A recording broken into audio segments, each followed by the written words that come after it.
n'y a pas de plan de table. Hein.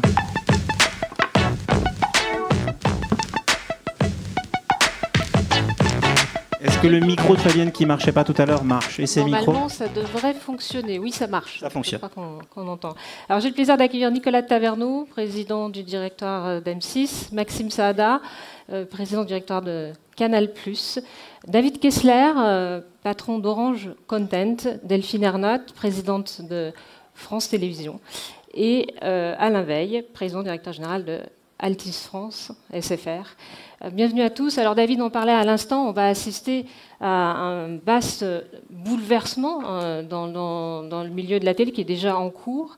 L'un des principaux enjeux cette année, c'est l'arrivée sur le marché de la télé de plusieurs acteurs de la SVOD, la vidéo à la demande par abonnement. On a déjà Netflix qui a détrôné Canal+ sur le marché français. C'est désormais le leader de la télévision payante en France et dans le monde. On va bientôt avoir Disney, Warner, Amazon, etc. Alors, en France, la riposte commence à s'organiser. On a le gouvernement qui vient de donner les grandes lignes d'une grande loi audiovisuelle. L'une des revendications des acteurs traditionnels de la télévision française, c'était de pouvoir jouer à armes égales avec les nouveaux acteurs de la télé. Alors, j'ai envie de recommencer par vous, Nicolas Taverneau, puisqu'on vous entend régulièrement parler de la régulation en France. Qu'est-ce que vous pensez de la loi audiovisuelle et des mesures qui ont été annoncées par le ministre? Est-ce qu'on peut dire aujourd'hui que les chaînes de télévision et les acteurs, les nouveaux acteurs, les nouvelles plateformes jouent sur un même pied d'égalité, tout au moins réglementaire et fiscal, puisque c'était d'abord l'ambition première de cette loi? La réponse est à l'évidence non. Ce n'est pas le cas aujourd'hui. Ça ne sera probablement pas le cas également après la loi. Donc il y a encore beaucoup d'efforts à faire.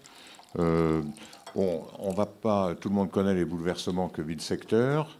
J'ai eu l'occasion de dire que la France avait été assez masochiste dans sa réglementation, puisqu'elle avait pour but d'affaiblir ses acteurs nationaux, pour but ou en tous les cas pour conséquence, et de laisser perdurer sans règle les acteurs internationaux qui venaient sur le marché français. Alors, il y a deux ou trois choses importantes qui nous semblent tout à fait significatives. Premièrement, sur la production. La bataille, elle va se faire sur la production.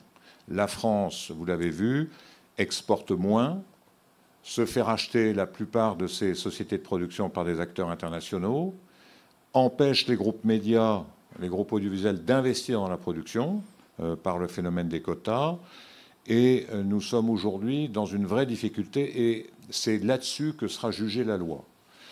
Aujourd'hui, tous les grands acteurs audiovisuels investissent de manière massive dans les sociétés de production. Dernière en date, A13 Media a un projet avec Telefonica de faire la plus grosse société de production européenne, à côté de Netflix qui rafle à la fois les droits et les talents. Pour résister à cela, sauf à être dirigé depuis les États-Unis, nous voulons investir. C'est quand même assez rare que dans un secteur, vous ayez des investisseurs, mes voisins le sont, dans des sociétés de production. Nous voulons développer et que nous sommes empêchés depuis une réglementation rétrograde. Et nous le sommes pour deux façons. Un, dans la détention des droits sur lesquels nous investissons. C'est fondamental. C'est une bagarre absolument fondamentale. On ne peut pas laisser acheter Netflix des droits 18 ans, 25 ans, demain Disney+, qui refuse de nous vendre ses propres productions aujourd'hui. Hein. Et en même temps nous dire, quand on fait nos propres productions, de dire nous devons les limiter à 42 mois ou nous ne devons pas investir 1 euro dans cette bataille de la production est décisive pour l'avenir de l'audiovisuel français. Alors concrètement, qu'est-ce qu'il faudrait faire en plus qui n'a pas été fait? Aujourd'hui, on sent qu'il y a des ratés.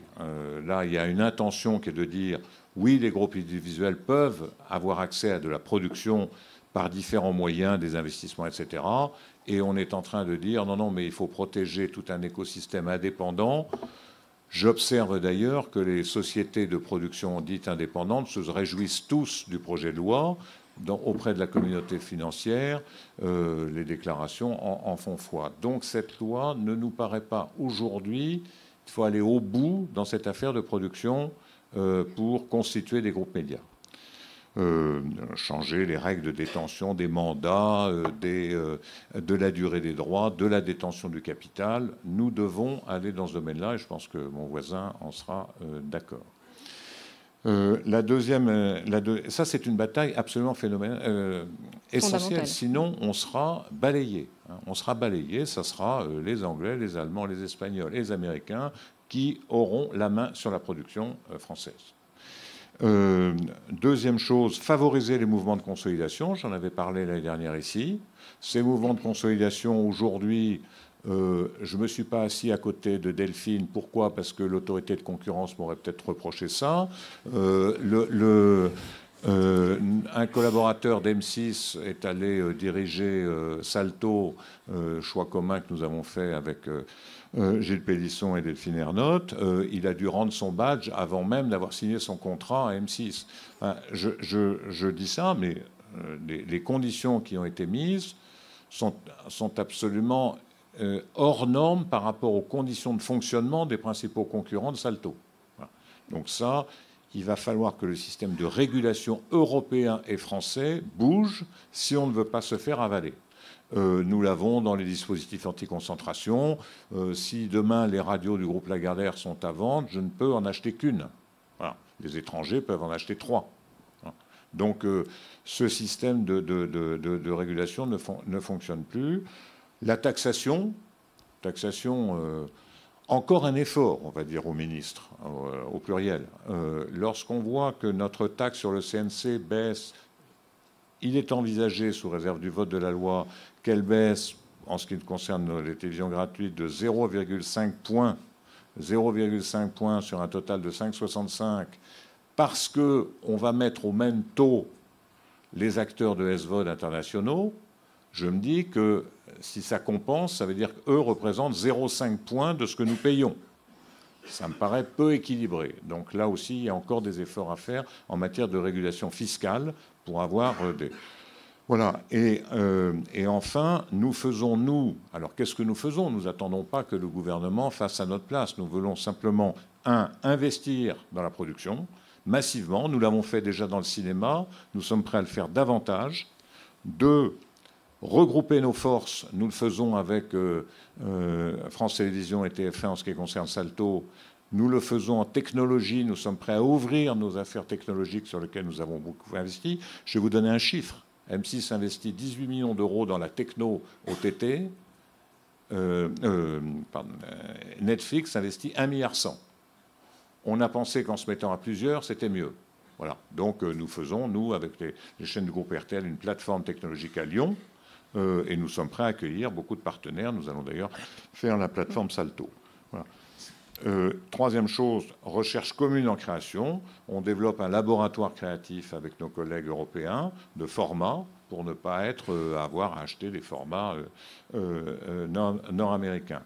Donc on est prêt à investir. On n'est pas en mauvaise santé aujourd'hui financière pour le faire, à la condition que l'ouverture que les pouvoirs publics ont souhaitée soit réelle et pas artificielle.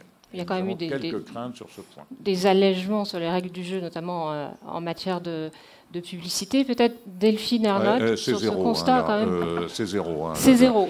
Parce que moi, je ne vois pas comment on fait de la publicité pour des films à réessai quand le label vient après qu'il est télévisé. Non, là, vraiment, l'ouverture de la publicité, le vrai secteur, c'était la distribution. Il a été fermé pour un certain nombre de raisons. Donc il ne faut pas nous faire rêver comme quoi il va y avoir une manifestation. La vraie bagarre, elle est sur la production. Elle n'est pas la publicité. Pour le cinéma, si elle est votée en l'état, c'est zéro. Si elle est aménagée par la loi, ça sera quelques millions d'euros pour chacun. Ok. Delphine Ernotte, est-ce que vous partagez ce constat finalement assez pas très optimiste de Nicolas Taverneau sur les évolutions réglementaires actuelles? J'ai un point de vue un peu différent. C'est vrai que nous, en tant que service public, on a un rôle un peu très très fort dans la production française, puisqu'on représente pratiquement la moitié des investissements en création audiovisuelle. Et donc, on a le souci, tout en faisant évoluer les choses, de ne pas porter un coup fatal au tissu de la production qui sont nos partenaires. Et de ce point de vue-là, je trouve que la loi qui donne un cadre et qui permet en fait à chaque diffuseur de négocier des accords qui lui sont propres et qui donne finalement la primauté aux accords versus un décret supplétif qui est en réalité là pour être un décret repoussoir, est une formule extrêmement pertinente pour nous permettre d'accompagner les évolutions qui sont à venir et qu'on ne connaît pas encore, parce qu'on a tendance à modéliser demain avec ce qu'on connaît d'aujourd'hui. Mais vous le disiez en préambule, la SVOD notamment n'en est qu'à ses prémices. On a des grands concurrents qui vont arriver, Disney. On ne sait pas d'ailleurs comment va évoluer cette offre. Aujourd'hui, on sait que c'est une offre principalement de création, mais est-ce que demain, il n'y aura pas aussi des rendez-vous quotidiens pour certaines plateformes? On n'en sait rien, enfin, on en est encore au début. Et donc je pense que la loi qui prévoit cette forme de souplesse et des accords interpro qui font avancer finalement ensemble et le tissu de la production et les diffuseurs est une très bonne chose. Nous-mêmes à France Télévisions, on a l'année dernière négocié un accord avec la totalité des syndicats de producteurs et on a profité de la présentation de ce projet de loi pour redire à quel point on était attaché à ces négociations de bonne foi et que, évidemment, quelle que soit la loi, eh bien, on entérinait cette négociation qui nous permet, en réalité, qui nous donne déjà beaucoup plus de droits, d'exclusivité vis-à-vis des plateformes tierces et aussi une capacité à produire par nos propres moyens beaucoup plus importantes, on est capable de vivre quelques années comme ça et on en est très satisfait. Voilà. Donc ça, je pense que ce point-là sur diffuseur-producteur est extrêmement positif dans le projet de loi tel qu'il est aujourd'hui. Alors, Maxime Saada, vous êtes le président du directoire de Canal+. Vous êtes l'acteur qui est peut-être le plus menacé finalement par l'arrivée de différentes plateformes SVOD. Je ne crois pas ça du tout, mais c'est pas grave. Pardon ? Je ne crois pas ça du tout. Ah bon, vous allez nous expliquer alors. Ils sont sur une démarche, sur un marché sur lequel est Canal+, sur celui de la télévision payante. Comment Canal+ se prépare à l'arrivée de ces géants? Qu'est-ce que je dis? Ça fait longtemps qu'on agrège. Nous, on est agrégateur, on est éditeur et distributeur. On a vu que le modèle de Canal+ évoluait beaucoup, justement. Il n'a pas évolué. Il y a deux piliers. Il y a l'édition, voilà. Dans les années 90, on lance CanalSat, qui agrège les chaînes. Et ça fait à peu près 5 ans qu'on se prépare à ce que cette agrégation de chaînes devienne une agrégation d'applications, et on est en train d'y passer. Mais c'est exactement la même logique que celle qu'on a empruntée depuis le début des années 90. Donc on a ce métier de distributeur et ça ne veut pas dire du tout, parce que je vois où vous voulez en venir, qu'on va renoncer à notre métier d'édition qui est crucial, qui est au centre. Canal+ est au centre du groupe. C'est un peu la question que se pose le marché. Et donc la production, je rejoins totalement Nicolas Taverneau quand il dit la production, c'est le sujet clé de la loi audiovisuelle. Il faut comprendre que, comme l'ont sous-entendu Nicolas de Taverneau et Delphine, on a aujourd'hui des acteurs qui font de l'intégration verticale et qui vont se réserver leur contenu en exclusivité sur leur plateforme. Voilà. Et on voit que la bataille commence à être sérieuse, puisque Friends repart potentiellement un moment chez NBC, The Office, etc., etc. Ça repart. Tout le monde est en train de récupérer ses actifs. Donc Netflix, qui avait anticipé ça, investit ses 15 milliards et aura de quoi voir venir les quelques années qui arrivent. Warner va lancer sa plateforme, Universal vient d'annoncer Peacock, etc., etc. Disney, en effet, va se réserver Mandalorian, etc., etc. Donc, face à cette... Et donc, ils vont récupérer à un moment les actifs qui sont y compris chez nous, potentiellement, aujourd'hui, en distribution ou en édition. Donc, on a un enjeu majeur, si on veut continuer à exister, d'avoir des contenus de qualité et en quantité suffisante pour résister face à cet assaut. Et comme je le dis à chaque fois, aujourd'hui c'est les Américains et demain ça sera les Chinois. Donc il faut se préparer à la vague d'après.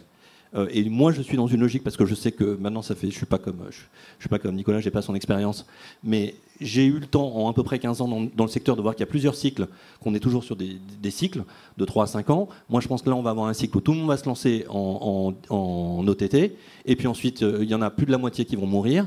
Et puis la question pour moi, c'est est-ce qu'on sera un dinosaure, ça a mal fini pour les dinosaures, ou est-ce qu'on survivra? Et moi, évidemment, je compte être dans ceux qui vont survivre. Donc c'est ça ma logique, comment on survit à cette vague. Pour ça, il faut qu'on ait des contenus. Pour ça, il faut qu'on ait une forme de propriété des contenus. Aujourd'hui, on vit dans une absurdité où on finance parfois 100% des contenus audiovisuels et on en a zéro propriété. On a le droit de diffuser en linéaire. En linéaire. Donc ça, pour moi, c'est impossible, c'est critique, c'est vital. On se développe à l'international, comme vous le dites, on a maintenant 20 millions d'abonnés dans 40 pays. Il faut, quand on finance une fiction française, et puis c'est notre vocation de l'exporter, il faut qu'on puisse la déployer sur ces géographies. Je ne suis pas sûr que le dispositif qui est prévu actuellement nous permette de faire ça. Je n'ai pas nécessairement les mêmes enjeux que Delphine Ernotte. Nous, il faut qu'on puisse déployer sur toutes ces géographies. On nous dit, vous allez négocier avec les producteurs. Génial, sauf qu'on n'est pas assis sur les mains.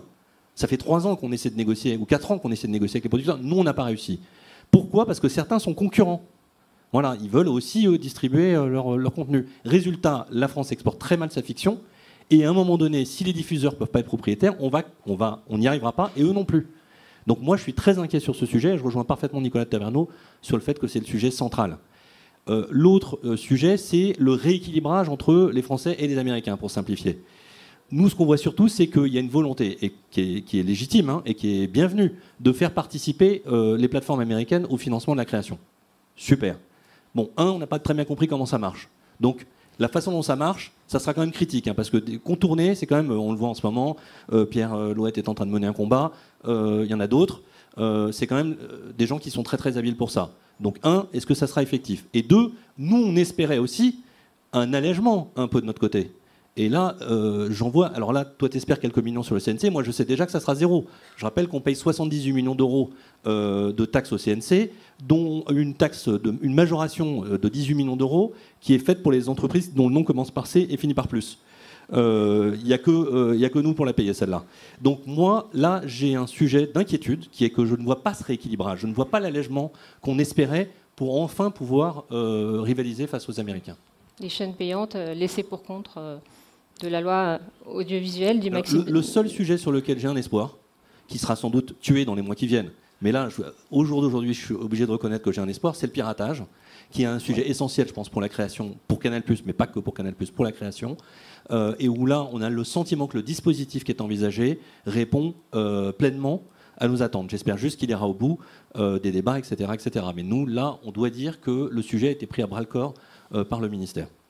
Alors, le piratage, c'est une question qui vous concerne aussi, Alain Veil, chez SFR. Vous partagez le sentiment des autres intervenants sur les nouvelles mesures réglementaires qui ont été mises en place ? Alors, sur le piratage, oui, ça va dans la bonne direction. Effectivement, il faut que ça se concrétise. Globalement, le projet de loi va dans la bonne direction. Il y a des signaux qui sont positifs, mais effectivement, il ne va pas assez loin. L'enjeu, c'est que les entreprises audiovisuelles françaises puissent bénéficier des mêmes règles que les GAFA. C'est tout simplement ça. Pas plus, mais pas moins. Or, aujourd'hui, il y a encore une disparité qui est considérable.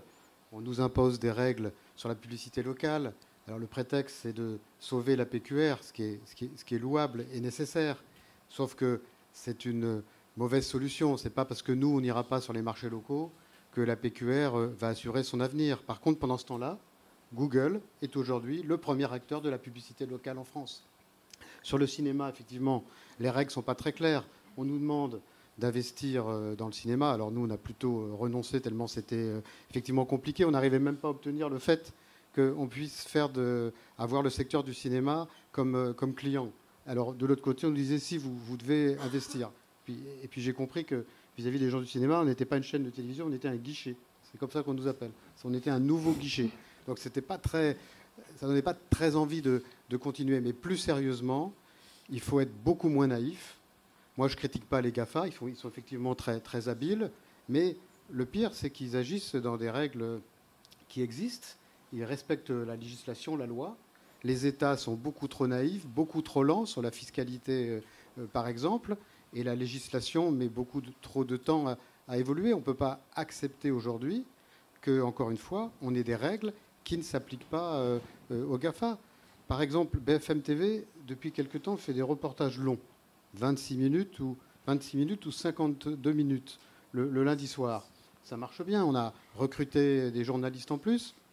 Là, il y a le CNC qui vient frapper à notre porte et nous dit c'est 5 millions. Alors ça m'impressionne, parce que si toi tu payes que 78 et nous 5 juste pour diffuser un reportage long, alors je ne dis pas documentaire, parce que si je prononce le mot documentaire, je suis sûr de devoir passer à la caisse. Et l'autre jour, quand j'étais au CNC, j'aurais dit, mais CNC, ça veut bien dire Centre National du Cinéma. Qu'est-ce que vous venez chercher, BFM, qui fait des reportages longs? Et effectivement, bientôt sur Netflix, il y aura des documentaires, des reportages, il y en a déjà. Il y a un très bon documentaire sur Netflix sur Bill Gates, que je vous invite à regarder en 4 épisodes, qui est remarquable. On aurait aimé le produire, mais nous, on a dit au CNC, si vous nous demandez 4 ou 5 millions, on va renoncer à faire des reportages longs. Donc, c'est vraiment des situations ubuesques. Et il est important, encore une fois, que la loi nous permette de nous battre à armes égales, et ça sera vérifié, avec les GAFA. Alors, on va dans la bonne direction, mais on est encore loin d'une situation comparable. Pour l'instant, il y a un projet de loi qui a été présenté. Il faut s'attendre à toute une batterie d'amendements, alors, à vous écouter. Oui, bien sûr, c'est logique, c'est habituel. Mais effectivement, nous, on sera ferme dans la règle qui me paraît solide, qui est de dire autant que les GAFA, pas plus, mais pas moins. Sinon, notre pays nous met en difficulté, ce qui est quand même paradoxal, parce qu'on a le sentiment que c'est difficile de légiférer concernant la fiscalité des GAFA, parce que c'est un sujet européen. Alors, comme on n'y arrive pas, on se retourne sur les entreprises françaises, parce qu'on les connaît bien et qu'elles sont finalement assez malléables. Alors, David Kessler, vous êtes le patron d'Orange Content. On a vu Orange se développer. Enfin, Orange est un financeur du cinéma déjà, et c'est beaucoup développé dans le financement de séries télé. Est-ce qu'il y a des verrous qui nécessitent urgemment d'être levés? Je ne vais pas reprendre tout ce qui a été dit, mais je suis largement d'accord avec ce qu'ont dit mes voisins sur les contraintes. Ce que je voudrais dire simplement, c'est que ce qui est très frappant aujourd'hui, quand on va un peu à l'étranger, ce qui m'arrive assez souvent parce qu'Orange est présent dans beaucoup de pays étrangers, ce qui est très frappant, c'est 2 choses. 1, nous sommes le seul pays où les producteurs vivent ce qui est en train de se passer comme une énorme menace. On est le seul pays où, quand vous parlez aux syndicats de producteurs, ils disent faisons attention, etc. Partout ailleurs, les producteurs sont heureux. Ils disent c'est formidable, on n'a jamais eu autant de clients. Donc, les nouveaux acteurs, les Warner, les Netflix vont avoir besoin de contenu. Elles vivent une difficulté, mais je trouve qu'il y a quelque chose de très spécifique dans notre pays, qui est que finalement, c'est aussi une ouverture naturelle à la production locale. Et la deuxième chose, effectivement, quand on va à l'étranger, c'est qu'on voit des tas de pays se réveiller aujourd'hui, depuis des petits pays en termes de taille et de moyens financiers. Je pense à la Belgique près de nous, mais je pense à Israël aussi, jusqu'à des gros pays, nos voisins, l'Italie, l'Espagne, qui sont en train de se réveiller, de vivre un âge d'or de leur production formidable, alors que nous ne le vivons pas de la même manière et que nos produits ne s'exportent pas. Donc je crois qu'effectivement, le constat qu'on peut faire, c'est que nos degrés de contrainte sont importants. Et moi, ce que je voudrais dire, je suis aussi d'accord sur l'idée qu'il y a un certain nombre de choses dans le projet de loi qui vont dans le bon sens, sur la piraterie, sur l'idée qu'il faut imposer un certain nombre de contraintes aux GAFA. Je ne suis pas sûr d'avoir totalement compris non plus le mécanisme par lequel on va le faire. Et j'attends de voir si les différents filtres, y compris juridiques, vont faire que tout ça est très admis et très compatible avec les directives. Mais en tout cas, l'idée est importante que de réévaluer les choses. Je note simplement un petit détail, mais pour nous, Orange, pas complètement, par exemple, c'est que la seule chose qui soit vraiment française encore aujourd'hui, c'est la VOD. La VOD aujourd'hui, on augmente la taxation sur la VOD pour la mettre à égalité avec celle de la SVOD. Alors c'est très bien de taxer la SVOD, mais si c'est pour accroître la taxation de quelques plateformes françaises qui subsistent, mon voisin et moi-même, on a des plateformes qui subsistent alors que c'est déjà compliqué aujourd'hui de faire vivre la VOD en France, beaucoup plus que dans d'autres pays où elle vit plutôt bien. C'est un problème. Mais de façon plus générale, je trouve que le projet de loi va dans le bon sens, mais il n'est pas guidé. Il est trop, si je puis dire, je parle d'expérience parce que je l'ai vécu dans d'autres fonctions, il est trop entre les mains des lobbies. C'est-à-dire qu'une fois qu'on a ces idées qui sont de bonnes idées, on essaye de faire quelque chose qui fasse plaisir un peu à l'un, à l'autre, etc. Et à un moment donné, je dirais, pardon de revenir aux fondamentaux, mais un projet de loi, c'est aussi l'intérêt général. Et c'est quoi l'intérêt général? C'est de ce qui a été dit, c'est de se projeter au XXIe siècle. Je rappelle toujours cette chose que tout le monde a oublié aujourd'hui. Quand Malraux invente l'avance sur recette, qui est aujourd'hui l'alpha et l'oméga du cinéma, il a contre lui toute la profession. Et il dit, mais il faut inventer un mécanisme de soutien public à des films que le marché ne soutient pas. Aujourd'hui, vous supprimeriez l'avance sur recette, je pense que vous auriez contre vous toute la profession. Mais ce que je veux dire par là, c'est que de temps en temps, il faut prendre des mesures un petit peu plus audacieuses pour pouvoir permettre précisément de faire face à la réalité. Et l'intérêt général, c'est l'objectif commun. Et cette loi, je trouve qu'il y a beaucoup de choses, il y a beaucoup de bonnes idées, mais qu'après, elle comprend beaucoup trop de compromis. Alors, l'une des ripostes de l'audiovisuel français face à l'avènement des plateformes, c'est Salto, cette plateforme de vidéo à la demande par abonnement qui a été initiée par vous, Delphine Ernotte, et vous avez rallié à votre cause TF1 et M6. L'autorité de la concurrence vient de donner son feu vert pour la mise en place de ce nouveau service. C'est quoi l'ambition de Salto concrètement, Delphine Ernotte ?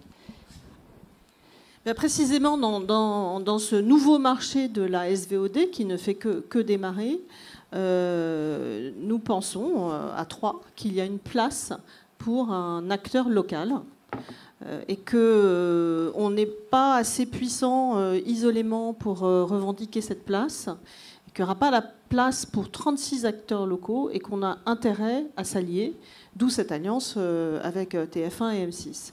Par ailleurs, ce qu'il faut dire aussi, c'est que même si on n'exporte pas, la création française fonctionne bien, en tout cas sur les chaînes traditionnelles ou sur les plateformes de SVOD. Regardez Canal et tous les succès de Canal. Donc on n'est pas dans une situation où les publics nous disent on ne veut plus regarder de fiction française, on ne veut plus regarder de documentaires français. Pas du tout. Donc voilà, il y a la place pour un acteur local, c'est ça l'objectif de Salto. Par ailleurs, je voudrais aussi revenir sur ce qui se passe à l'étranger. Moi, j'ai beaucoup visité mes collègues services publics européens. Et si je prends un des plus fameux, parce que des meilleurs sur la riposte numérique, qui est Wiley en Finlande, Wiley s'est trouvé complètement derrière Netflix pendant tout un temps, parce que, évidemment, comme les Finlandais parlent beaucoup plus facilement l'anglais, sont beaucoup plus habitués aux sous-titres, Netflix est rentré à une pénétration dans les pays du nord de l'Europe qui est faramineuse. Et bien, Wiley, par une politique particulière sur le numérique, par un vrai investissement dans les contenus, dans la remise aux normes de marché de leur plateforme, est redevenu le premier média en Finlande devant Netflix. Donc, ce que je veux dire, c'est qu'il n'y a aucune fatalité à ça. Est-ce que ça veut dire que vous êtes prête à consacrer de lourds investissements pour Salto? On a eu le chiffre de 45 millions d'euros. De lourds investissements. Ça semble petit par rapport à la force de phrase d'un Netflix qui a investi 15 milliards dans les contenus. Alors, il faut dire aussi que Salto est une émanation de 3 éditeurs, de 3 diffuseurs. Et donc, il y a aussi tous les contenus que produisent ces diffuseurs. Alors, certes, on est limité, on peut pas. L'autorité de la concurrence nous a limité, mais quand même, on a une grande possibilité de négocier, que Salto négocie des droits SVOD qui sont liés à ce qu'on aura payé en principal. Et donc, d'une certaine manière, les droits que Salto va pouvoir avoir sur cette plateforme auront été déjà largement amortis par les diffuseurs. Donc, ça change un peu l'économie du système. Salto se lancerait tout seul, sans avoir derrière les investissements des 3 éditeurs. Effectivement, là, on pourrait dire l'investissement n'est pas assez élevé. Mais c'est pas comme ça que notre système fonctionne. Alors, sur la stratégie de distribution de Salto, vous comptez prioriser l'OTT? Est-ce que ça veut dire que vous allez désintermédier les opérateurs télécoms? C'est une question importante, puisque la distribution d'un service comme celui-ci, c'est clé pour sa réussite. Alors, Delphine, est-ce que tu vas désintermédier les opérateurs télécoms? De Taverneau, sur la distribution OTT? Sur la distribution OTT, évidemment, on va démarrer en OTT. Je rappelle quand même que là aussi, il faut se mettre en dynamique. Aujourd'hui, c'est vrai que le premier moyen d'accéder à un contenu, ce sont les box. Mais qu'est-ce qui va augmenter demain? Moi, mon pari, c'est que ce sont les télévisions connectées. Parce que c'est ce qui se passe partout dans le monde. Et d'ailleurs, je me souviens très bien quand Reed Hastings est venu à Paris la dernière fois et qu'on a eu cet entretien tous les deux, le truc qu'il m'a dit, c'est moi, Netflix, je progresse sur les télévisions connectées. Donc, l'OTT, certes, aujourd'hui, c'est tout petit, moi, je fais le pari que demain, ça va progresser. Et que demain, les opérateurs vont inventer le successeur des box, qui sera plus une box, qui sera peut-être voilà, autre chose. Mais voilà. Donc ça n'est pas ridicule que d'investir aujourd'hui dans l'OTT. C'est Chromecast, c'est Apple TV, c'est Samsung, c'est toutes les nouvelles télévisions qui seront des télévisions connectées. Voilà. Donc l'OTT, c'est très important pour ça. Après, on n'exclut pas du tout de discuter avec les opérateurs. On n'a pas du tout envie d'être des concurrents des opérateurs, mais plutôt d'être des partenaires, parce que voilà, on a des métiers qui, alors parfois sont en concurrence, mais parfois aussi se complètent.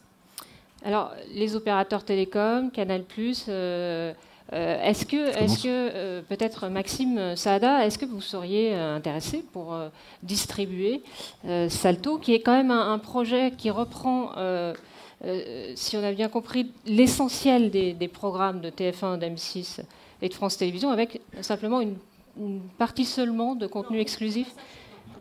C'est pas ça. C'est le meilleur plus des contenus exclusifs.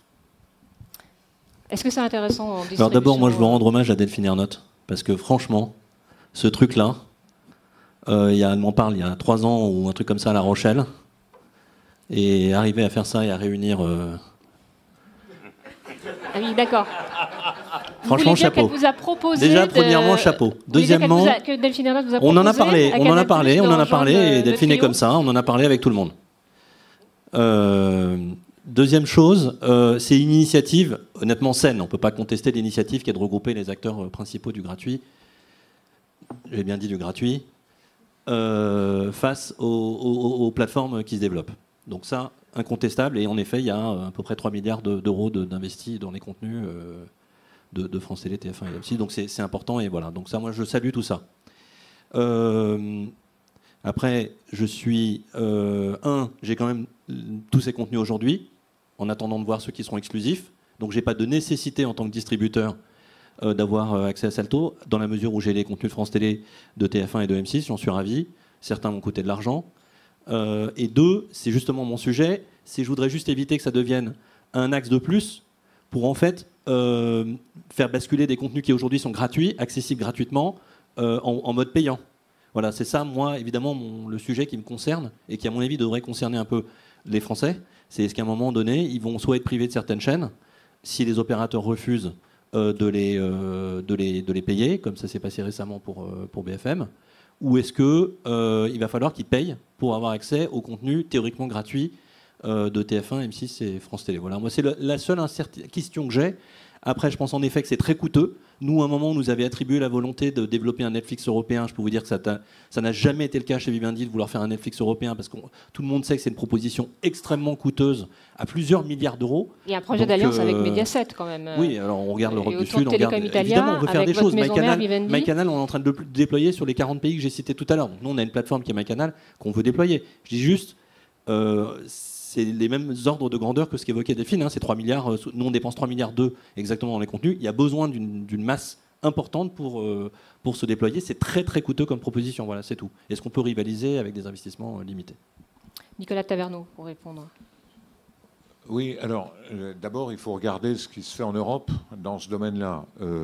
Les Hollandais, par exemple, ont fait un service de SVOD qui s'appelle Videoland, à base de programmes nationaux hollandais, qui fonctionne extrêmement bien. Ils ont 700 000 abonnés dans un pays qui est quand même beaucoup moins important que le nôtre en termes de population. Les Allemands investissent dans un programme qui s'appelle TV Now, je parle d'RTL.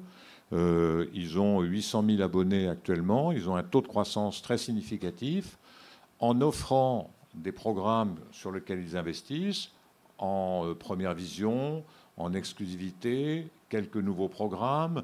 Ils mettent également des programmes de flux en première exclusivité. Par exemple, vous avez eu l'équivalent de Koh-Lanta, qui a d'abord été diffusé sur la plateforme TV Now, ensuite a été diffusé en linéaire gratuit. Tous les opérateurs de télévision gratuite réfléchissent au non-linéaire. Nous avons commencé à faire la catch-up. Bon, ça, c'était en 2008. Nous devons aller plus loin. Alors, la France a choisi un modèle un peu particulier de se regrouper entre compétiteurs.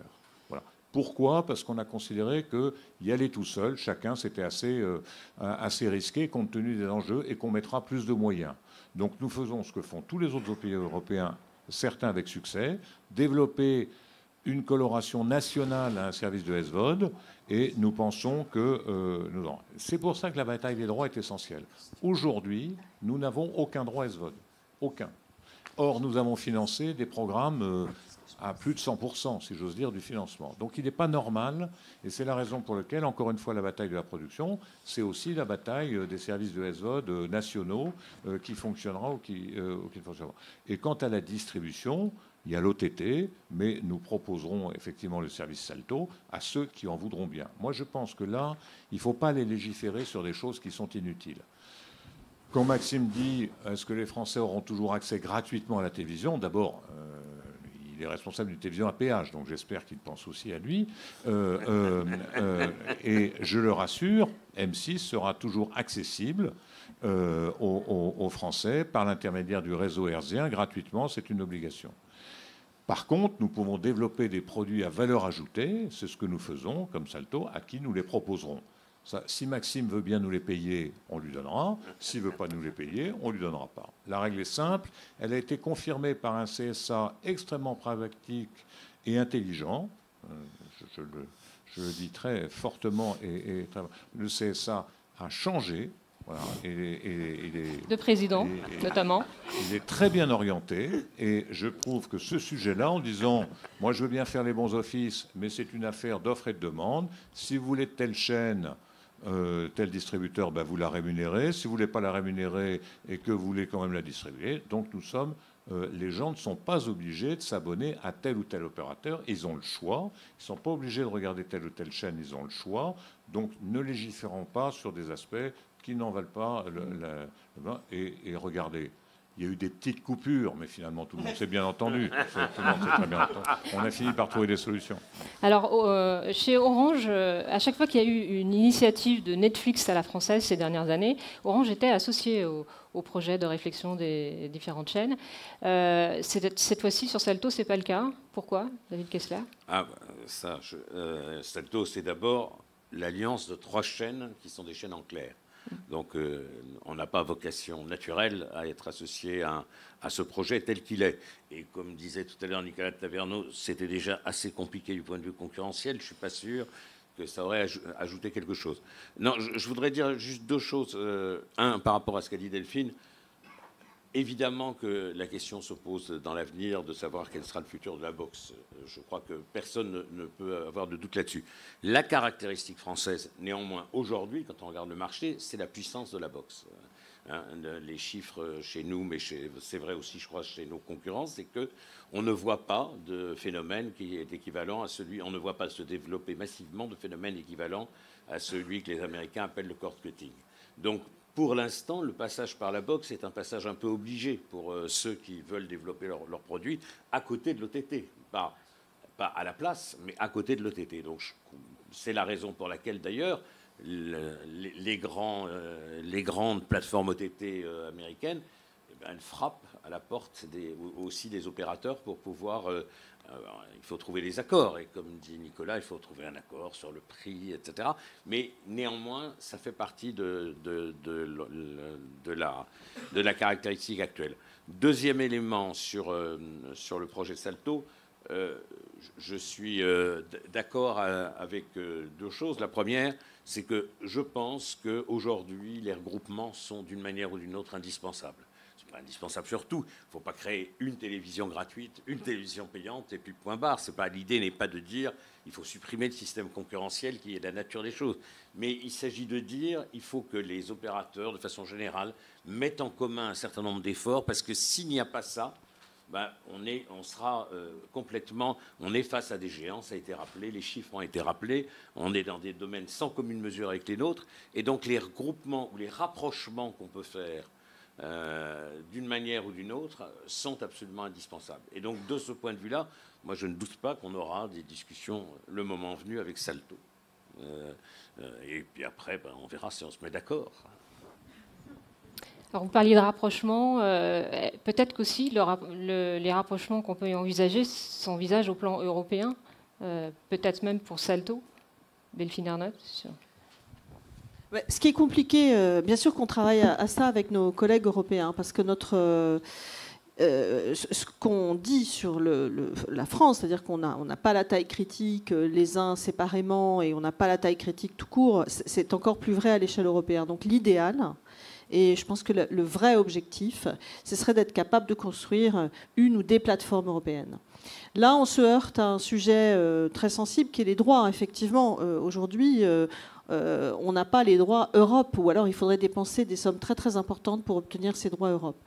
Donc je pense qu'il faut démarrer néanmoins. Donc moi je sais que je travaille avec mes collègues et en particulier avec l'Allemagne, parce qu'on sait bien qu'en Europe l'axe franco-allemand est prioritaire. On essaie de voir comment, pas forcément sur aujourd'hui, tout de suite, sur des offres de programmes, on pourrait essayer de construire voilà, des propositions, en tout cas, pour nos concitoyens, qui soient des propositions européennes. Et puis, on est aussi solidaire et partenaire, d'ailleurs, de ce que Arte est en train de proposer, justement, puisqu'Arte a déjà des œuvres et des droits sur beaucoup de pays d'Europe et dans plusieurs langues, pour voir comment on ne peut pas, à partir de cette première plateforme, élargir cette offre pour en faire une offre européenne. Donc, je pense que c'est la prochaine frontière, en vrai. La prochaine frontière, c'est l'Europe. Néanmoins, si on revient à la France, je pense, en nous écoutant, et ça m'interpelle à chaque fois, que tout le temps qu'on ne passera pas à se faire la guerre entre nous, mais au contraire mettre cette énergie à trouver facilement des alliances et une manière de se renforcer les uns les autres. Ça vaut entre distributeurs, entre éditeurs, ça vaut aussi entre éditeurs et producteurs, pour revenir à la conversation du début. Eh bien, c'est autant d'énergie qu'on pourra mettre à l'élaboration d'offres qui conviennent à nos publics pour combattre ceux qui sont nos vrais compétiteurs, que sont aujourd'hui les plateformes américaines et demain les plateformes chinoises. Donc tout ce qui fait pour réduire cette espèce de tension permanente qu'on a entre Français, entre éditeurs, entre producteurs, entre diffuseurs, eh bien, est le bienvenu. Et de ce point de vue, je reviens à la loi. Tout ce qui peut être obtenu par la négociation, Nicolas parlait tout à l'heure du CSA qui renvoyait à la négociation entre éditeurs et opérateurs, de ce qui renvoie à la négociation entre éditeurs et producteurs, donc à une manière finalement douce et intelligente de progresser ensemble, c'est très positif. Alain Veil, quelle sera la stratégie de distribution de SFR? On a vu que vous avez signé avec Amazon. Est-ce que Salto est un service qui pourrait intéresser SFR? D'abord, l'opérateur télécom SFR voit toute cette évolution avec beaucoup d'optimisme, parce que l'enjeu, c'est le déploiement de la fibre dans le pays.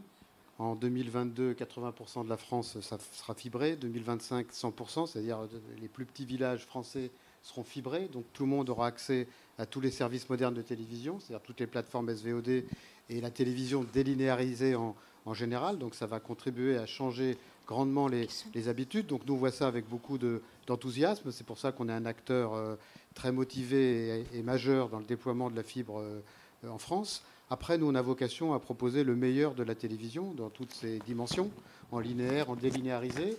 On a signé avec Netflix, on a signé avec Amazon.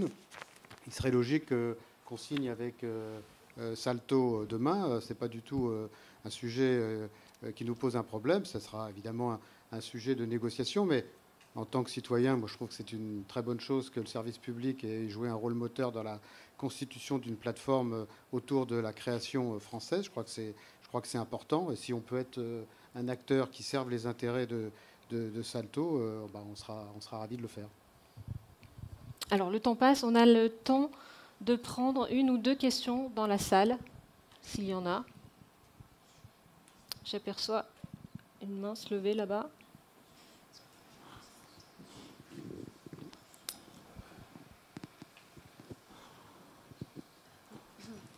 Bonjour.